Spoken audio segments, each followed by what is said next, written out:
Hello everyone, आज हम एक इंटरेस्टिंग केस के बारे में बात करेंगे। ये कैथ लैब डायरीज है, कैथ नंबर 2। आज सेकंड केस के बारे में, इंटरेस्टिंग केस के बारे में डिस्कस करेंगे। एक 39 ईयर मेल पेशेंट हमारे आईसीयू में एडमिट हुआ। सीवियर चेस्ट पेन कल रात में था। उसको रात में हमने दोनों ऑप्शन दिया, इधर एंजियोग्राफी या ब्लड थिनर की मेडिसिन। उसने ऑप्ट किया कि रात का टाइम है, हम ब्लड थिनर की मेडिसिन पे जाएंगे। हमने कुछ ब्लड थिनर की मेडिसिन चालू किए, उसके बाद उसको एडमिट किए। एडमिट करने के बाद उसका चेस्ट पेन रिलीफ हुआ। आज हमने उसका एंजियोग्राफी चेक किए ताकि हमारी मेडिसिन काम की नहीं की वो समझने के लिए। तो ये एंजियोग्राफी का पिक्चर है। एंजियोग्राफिकली ये राइट साइड की वेसल है जो कि नॉर्मल है। उसे जो था वो एंटीरियर वॉल एमआई था, यानी कि सामने की आर्टरी का अटैक।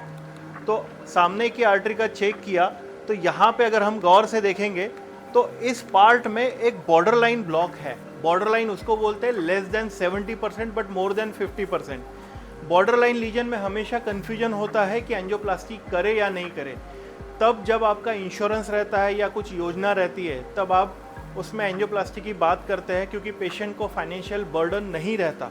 इस केस में भी पेशेंट को फाइनेंशियल बर्डन नहीं है बिकॉज ये इंश्योर्ड पेशेंट है।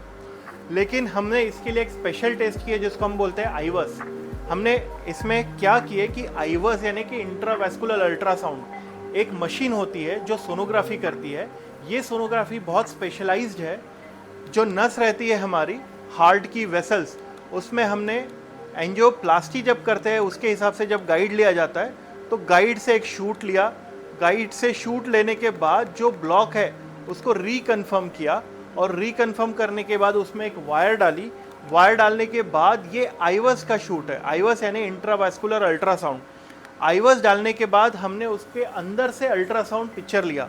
अल्ट्रासाउंड में हमने देखा कि वहाँ पर ब्लॉक था बट वो सिर्फ 64%, एग्जैक्ट 64%, 0.61% था।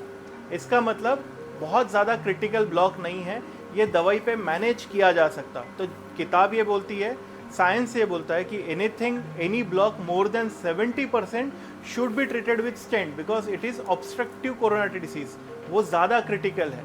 लेकिन जो 70% के नीचे होता है, जो 64% हमारा आया, तो इसको हमने बोला कि आपको एंजियोप्लास्टी या बाईपास की ज़रूरत नहीं है, इसको दवाई से मैनेज किया जा सकता है। तो आज हमने जो इंटरेस्टिंग केस किया, 39 ईयर मेल पेशेंट को अटैक आकर उसका जो मेडिसिन पे मैनेज किया, एंजियोग्राफी करके ब्लॉक कंफर्म किया, लेकिन ब्लॉक क्रिटिकल नहीं है, ये आईवस पे कंफर्म किया। तो आईवस करने के बाद हम फिर बाहर आ गए और बाहर आने के बाद उसको दवाई पे मैनेज करने की बात किया। ये हमारी आईवस स्टडी आज की कंप्लीट है। तो ये बहुत इंटरेस्टिंग केस रहा, ये बहुत इंपॉर्टेंट केस रहा। इससे हमें ये सीख मिलती है कि आईवस एक टेक्नोलॉजी है जिसका यूज़ करके हम अननेसेसरी एंजियोप्लास्टी या स्टेंटिंग प्रिवेंट कर सकते हैं और पेशेंट को एक बेटर ट्रीटमेंट ऑप्शन दे सकते हैं। Thank you.